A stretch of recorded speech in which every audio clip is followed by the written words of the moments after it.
भजन कैसे करना चाहिए? कैसे करना चाहिए भजन? भजन छिपकर करना चाहिए। बोलो भक्तवत्सल भगवान की जय। किसी को पता ना चले कि आप क्या कर रहे हो। सुमिरन ऐसा कीजिए,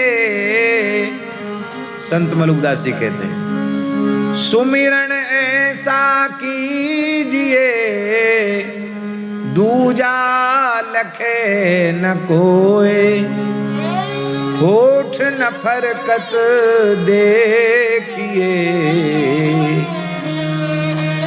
प्रेम राखिए गोय।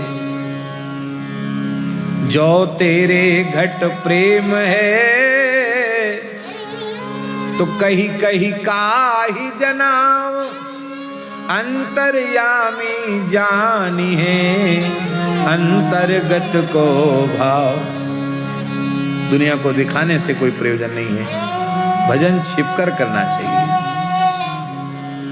पता ही नहीं चले कि आप क्या करते हो। धन तब तक सुरक्षित है जब तक उस धन की किसी को जानकारी नहीं है, और जानकारी होने के बाद बाहर के चोर तो पीछे लगे, है सके बुद्धि बिगड़ जाए तो घरवाली चुरा के धर ले कोई चीज, धीरे से नजर बचा के रख ले। हो सकता है पुत्र ही कुछ इधर उधर करके रख ले।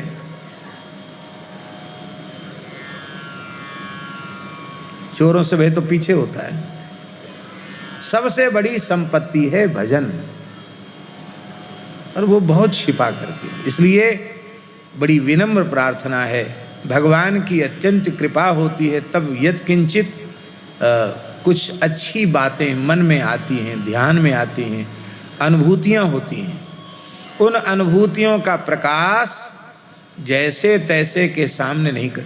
अच्छी बात तो एक प्रकाश करना ही नहीं चाहिए।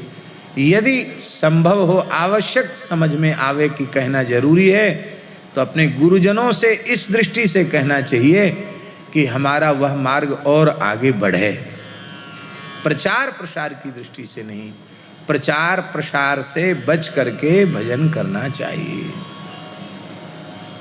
लोक मान्यता अनल सम कर तप कानन दाह। लोक की जो मान्यता है वो भयंकर अग्नि के समान है, वो साधन रूपी, तपस्या रूपी, भजन रूपी जंगल को जलाकर खाक कर देती है। लोक मान्यता से बच करके भजन करें। एक संत थे, गौड़ीय संत थे, मिथिला क्षेत्र के थे, उनका नाम था श्री विपिन बिहारी दास जी। उन्होंने एक घटना सुनाई थी बहुत प्राचीन काल की। उन संत का क्या नाम है वो तो मैं विस्मृत हो गया, मुझे स्मरण में नहीं है, लेकिन एक घटना उन्होंने सुनाई थी कि एक संत थे, बड़े उच्च कोटि के भजन आनंदी महात्मा थे, बहुत उच्च कोटि के। अहर्निश भजन, हरि तज किमपि प्रयोजन नहीं, ऐसे थे। भगवान को छोड़ के कोई प्रयोजन ही नहीं। और श्री जनकपुर में विराजते थे, तो प्रतिदिन जानकी महल में आकर एक बार दर्शन करते थे बस किशोरी जी का, अब फिर अपनी कुटिया में चले जाते। धीरे धीरे भजन की सुगंध फैली और भीड़ बढ़ने लगी। सेठ, साहूकार, राजा, महाराजा जो आओ, चलो बाबा के दर्शन करें। हमें बड़े परेशान हो गए कि क्या करें। जानकी महल में दर्शन करने जाते और लोग रास्ते में भीड़ खड़ी हो जाती। अरे बोले तो दर्शन का सुख भी छिन गया, क्या करें। रहना तो जनकपुर धाम में ही है, भजन तो करना ही है, तब क्या करें। युक्ति सोचो, ये भजन बचे कैसे। बोलते किसी से नहीं थे, और श्रद्धा लोगों में होती है तो उनके दर्शन से लोगों की इच्छाएं पूरी हो जाती। तो जनकपुर की ही एक वेश्या थी, बहुत सुंदर नृत्य करती थी। आप एक दिन रात्रि को उसके यहाँ चले गए अपनी कुटिया से। अब कुंडी खटखटाई, उस देवी ने द्वार खोला, सोचा कोई पुरुष आया होगा धनाढ्य, देखा कि तो महान संत हैं। अब वो देखकर अवाक रही, तब तक तो वो महापुरुष उसके चरणों में पड़ गए और रोते हुए बालक के समान कहा कि माता, आप अपने इस बालक को बचा लो, मैं धाम छोड़कर जा नहीं सकता, यहीं रहकर किशोरी जी के चरणों में भजन करना है, और लुटेरे पीछे पड़ गए हैं मेरे, मुझे भजन नहीं करने देते हैं, आप मेरे ऊपर कृपा करो।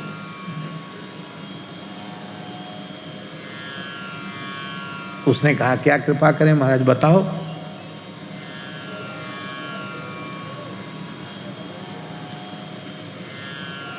तो उन्होंने कहा कि बस कृपा यही करो कि तुम्हारा घर तो बहुत बड़ा है,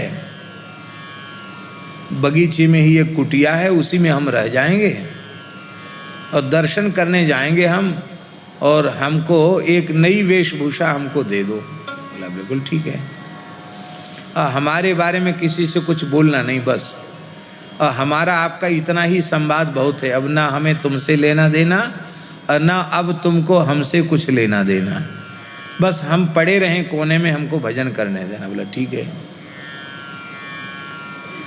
तो नाई को बुला करके उन्होंने ये दाढ़ी कटा दी, बढ़िया सुंदर ऐसे गुच्छादार मूछ रख ली और बढ़िया पाग बांध के और बढ़िया रेशमी कुर्ता घुटने तक का और चूड़ीदार पैजामा और एक छड़ी चांदी की मूठ जड़ी हुई बढ़िया छड़ी लेके अब गए। अच्छी बातें प्रसिद्ध नहीं होती, ये बातें बहुत जल्दी प्रसिद्ध होती। अरे बाबा कहाँ गया, अरे बाबा तो वहां चला गया। अब तो लोगों ने अरे राम राम, कुछ नहीं, अरे बेकार, सबकी नाक कटा दी, सर्वनाश कर दिया, अब कोई भीड़ भाड़ नहीं, वहां कौन जाए।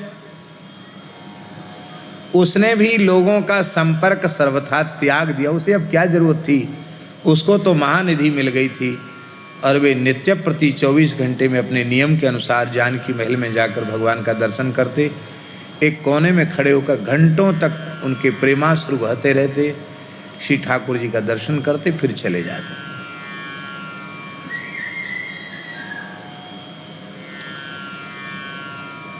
अब लोगों की भीड़ तो बिल्कुल बंद हो गई, दर्शन का नियम उनका नहीं छूटा। धीरे धीरे चर्चा भी लोगों में बंद हो गई, उपेक्षा जैसी कर दी। एक समय उन संत का भजन करते करते भगवत धाम प्रयाण हो गया। प्रयाण जैसे ही हुआ तो उस समय के जो महाराज थे जानकी महल के, उन्होंने देखा कि अकस्मात ठाकुर जी का दीपक बुझ गया। तो ये एक संकेत अच्छा नहीं था, दीपक कैसे ठाकुर जी का बुझा। तुरंत जाए, शांति करवाई, दीपक प्रज्वलित किया।